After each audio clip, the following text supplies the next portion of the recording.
ಆಗಿದೆ ಎನ್ನುವಂತ ಮಾಹಿತಿ ಸಿಗ್ತಾ ಇದೆ. ಮಹಿಳಾ ಪೊಲೀಸರು ಪವಿತ್ರ ಗೌಡರನ್ನ ಅರೆಸ್ಟ್ ಮಾಡಿದ್ದಾರೆ. ಈ ಪ್ರಕರಣದ ಮೊದಲ ಆರೋಪಿ ಪವಿತ್ರ ಗೌಡ. ಈಕೆಯನ್ನ ಬೆಂಗಳೂರಿನ ರಾಜರಾಜೇಶ್ವರಿ ನಗರ ಪೊಲೀಸರು ಅರೆಸ್ಟ್ ಮಾಡಿದ್ದಾರೆ ಎನ್ನುವಂತ ಮಾಹಿತಿ ಸದ್ಯಕ್ಕೆ ಸಿಗ್ತಾ ಇದೆ. ಸುಪ್ರೀಂ ಕೋರ್ಟ್ನಿಂದ ಬೇಲ್ ರದ್ದಾಗ್ತಾ ಇದ್ದಂತೆ ರೇಣುಕಾ ಸ್ವಾಮಿ ಕೊಲೆ ಪ್ರಕರಣದ ಮೊದಲ ಆರೋಪಿ ಪವಿತ್ರ ಗೌಡ ಈಕೆಯನ್ನ ಬೆಂಗಳೂರಿನ ಆರ್ಆರ್ ನಗರ ಪೊಲೀಸರು ಬಂಧಿಸಿದ್ದಾರೆ. ಇನ್ನು ಪರಪ್ಪನ ಅಗ್ರಹಾರ ಜೈಲಿಗೆ ಪವಿತ್ರ ಗೌಡ ಶಿಫ್ಟ್ ಮಾಡುವಂತ ಸಾಧ್ಯತೆ ಕಂಡು ಬರ್ತಾ ಇದೆ. ಪವಿತ್ರ ಗೌಡ ಬಂಧನಕ್ಕೆ ಮಹಿಳಾ ಪೊಲೀಸರು ಬಂದಿರುವಂಥದ್ದು. ಸುಪ್ರೀಂ ಕೋರ್ಟ್ನಲ್ಲಿ ಜಾಮೀನು ರದ್ದಾಗ್ತಾ ಇದ್ದಂತೆ ರೇಣುಕಾ ಸ್ವಾಮಿ ಕೊಲೆ ಪ್ರಕರಣದ 7 ಆರೋಪಿಗಳಿಗೆ ಬಿಗ್ ಶಾಕ್ ಎದುರಾಯಿತು. ಸದ್ಯ ನಟಿ ಪವಿತ್ರ ಗೌಡ ಬೆಳಗ್ಗೆ ದೇವಸ್ಥಾನಕ್ಕೆ ಹೋಗಿದ್ರು. ದೇವಸ್ಥಾನದಿಂದ ವಾಪಸ್ ಮನೆಗೆ ಬರ್ತಾ ಇದ್ದಂತೆ ಬಿಗ್ ಶಾಕಿಂಗ್ ನ್ಯೂಸ್ ಕಾದಿತ್ತು ಅವರಿಗೆ. ಸುಪ್ರೀಂ ಕೋರ್ಟ್ ಹೈಕೋರ್ಟ್ ನೀಡಿದ್ದಂಥ ಬೇಲನ್ನ ಕ್ಯಾನ್ಸಲ್ ಮಾಡಿದೆ ಅಂತ ಗೊತ್ತಾಗ್ತಾ ಇದ್ದಂತೆ ಆತಂಕ ಟೆನ್ಷನ್ನಲ್ಲೇ ಮನೆಯ ಒಳಗೆ ಹೋದ್ರು. ಮನೆಗೆ ಹೋಗ್ತಾ ಇದ್ದಂತೆ ಸ್ಥಳೀಯ ಪೊಲೀಸರು ಕೂಡ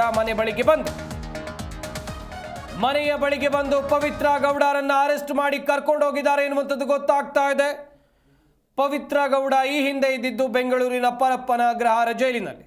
ಡಿಸೆಂಬರ್ ತಿಂಗಳಲ್ಲಿ ಹೈಕೋರ್ಟ್ ಅವರಿಗೆ ಷರತ್ತುಬದ್ಧ ಜಾಮೀನನ್ನು ಕೊಟ್ಟಿತ್ತು. ಜಾಮೀನಿನ ಮೇರೆಗೆ ಹೊರಗೆ ಬಂದಂಥ ಪವಿತ್ರ ಗೌಡ ಇಷ್ಟು ದಿವಸ ಆರಾಮಾಗಿಯೇ ಇದ್ರು.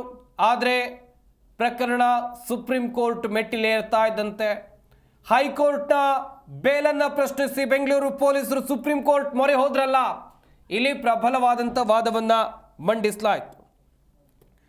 ಪ್ರಾಸಿಕ್ಯೂಷನ್ ಪರವಾಗಿ ಹಿರಿಯ ವಕೀಲರಾಗಿರುವಂಥ ಸಿದ್ಧಾರ್ಥ ಲೂತ್ರಾ ಒಂದಷ್ಟು ಸ್ಟ್ರಾಂಗ್ ಪಾಯಿಂಟ್ಗಳನ್ನು ಇಟ್ಕೊಂಡು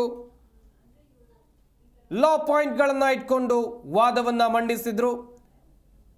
ಸದ್ಯ ಪವಿತ್ರ ಗೌಡ ಸೇರಿದಂತೆ ಒಟ್ಟು 7 ಆರೋಪಿಗಳ ಜಾಮೀನು ರದ್ದಾಗಿದೆ.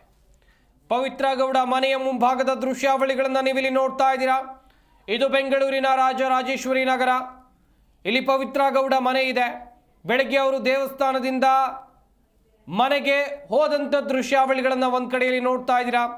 ಇನ್ನೊಂದು ಕಡೆಯಲ್ಲಿ ಅವರ ಭೇಟಿಗಾಗಿ ಅವರ ತಾಯಿ ಕೂಡ ಬಂದರು ಇವತ್ತು.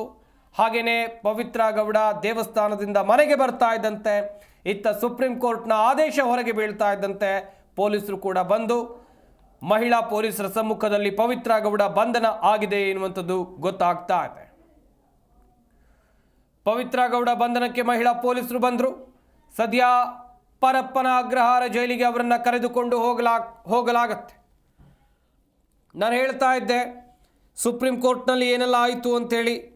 ನಟ ದರ್ಶನ್ ಹಾಗೆಯೇ ಈ ಪವಿತ್ರ ಗೌಡ ಜಾಮೀನು ರದ್ದಾಗೋಕೆ ಪ್ರಾಸಿಕ್ಯೂಷನ್ ಪರ ಹಿರಿಯ ವಕೀಲರಾಗಿರುವಂಥ ಸಿದ್ಧಾರ್ಥ ಲೂತ್ರಾ ಅವರು ಪ್ರಬಲ ವಾದವನ್ನು ಮಂಡಿಸಿದ್ರು. ಈ ಪ್ರಬಲ ವಾದವೇ ಇವರಿಗೆ ಈ ಜಾಮೀನು ರದ್ದಾಗೋಕೆ ಕಾರಣ.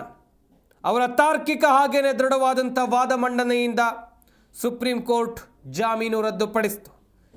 ಈ ವಾದದಲ್ಲಿ ಅವರಿಗೆ ಹಿರಿಯ ವಕೀಲರಾಗಿರುವಂಥ ಪ್ರಸನ್ನ ಕುಮಾರ್ ಸರ್ಕಾರಿ ಅಭಿಯೋಜಕರು ಸಹಾಯವನ್ನು ಒದಗಿಸಿದ್ರು. ಇದೇ ಲಾ ಪಾಯಿಂಟ್ಗಳನ್ನು ಇಟ್ಕೊಂಡು ಇದೇ ಅಂಶಗಳನ್ನು ಇಟ್ಕೊಂಡು ಸುಪ್ರೀಂ ಕೋರ್ಟ್ನಲ್ಲಿ ಸಿದ್ಧಾರ್ಥ ಲೂತ್ರಾ ಪ್ರಬಲವಾಗಿ ವಾದವನ್ನು ಮಂಡಿಸಿದ್ರು. ಈ 7 ಆರೋಪಿಗಳ ಜಾಮೀನು ರದ್ದಾಗೋಕೆ ಇದೇ ಪ್ರಮುಖ ಕಾರಣ.